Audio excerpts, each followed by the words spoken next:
So, Nigel Farage will be giving a speech a little bit later, in which he'll be outlaying his ideas for Britain, such as they are. In other words, if you don't like it, go back to where you came from, which essentially means that if Nigel Farage got into power, it would just be him and a mirror. Now, in Reform's contract with the people, you call for £50 billion worth of spending cuts. So which public services would you get rid of? Well, here's the point. The Bank of England is paying vast amounts of interest on their QE borrowing. Yes, I know it's very technical for a Sunday morning. Paying back money you owe plus interest. That does seem very technical, Nigel, particularly for the sort of people who follow you. I'm doing a press conference tomorrow in which I'll lay out how we can save $35 billion before we even start. I'll tell you what would be nice, if you didn't start at all, if you just thought, this isn't worth a candle and just went. I'll unveil all of this tomorrow, but yes, you're right. We want to raise the level at which people start paying tax to £20,000 a year. Why? It'll take 7 million people out of the tax system, mass simplification, a huge incentive for those not in work to go to work, and that's what I'm going to lay out tomorrow morning. Listen to that, he hasn't even approached the question. He's just spouted off the usual rhetoric which he comes out with. It's the same sort of thing as, would you like an apple pie, sir? Well, it's interesting, isn't it, that you should offer me the apple pie and not the gatto or the cheese board. How very elitist. But I think viewers would like to know this morning, your party's already saying you'll cut £50 billion of public spending, so which public services would you get rid of? Well, it's not about getting rid of public services, it's about making them more efficient. It's about the National Health Service not swallowing up huge amounts of money in diversity training and things like this. We want to live in a country where everybody is treated equally. Where everyone is treated equally. Eh, Nigel? Well, yes.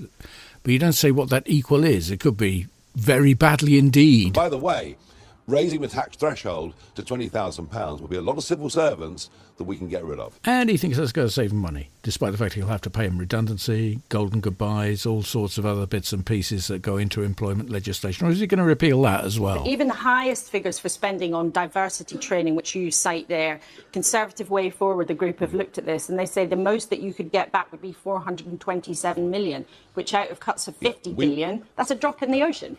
Well, OK. All right, I'll go on. The inheritance tax threshold should be raised to £2 million. But that's going to affect a tiny amount of people.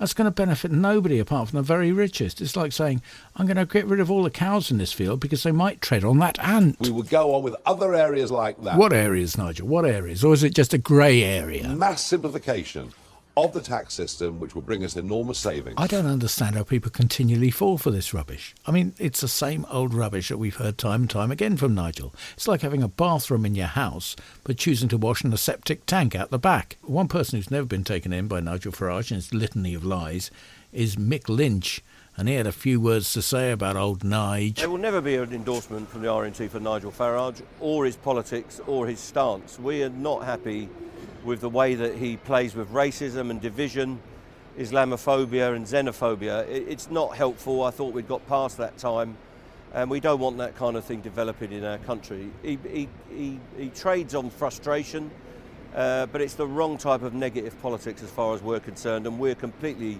opposed to all of that, and we will always make a stand against racism and fascism and division in working class communities. Who do you think is more dangerous, Nigel Farage or Rishi Sunak? Well, Rishi Sunak's closer to power than Nigel Farage, so I want both of them pushed into the dustbin of history, to be honest with you, and I want a different type of politics. Great stuff. So we look forward to Nigel Farage's speech a little bit later, and we can all experience the joy, time and time again, of the off switch.